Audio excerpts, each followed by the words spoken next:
All right, we get a lot of questions about where to find the part number on clusters. Every brand is different, but as some examples, this is a Toyota Camry.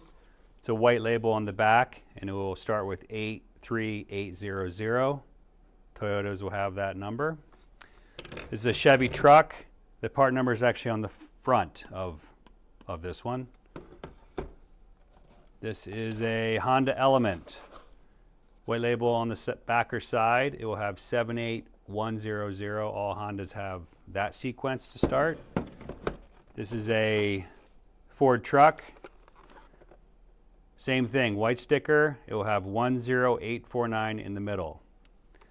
And here is an Acura, again, white sticker, 78100. So what you're really looking to do is take the cluster out and look for the white sticker on the back. Some of them will be faded, or some of them, of the older ones, like this is a older Chevy truck, won't have a label.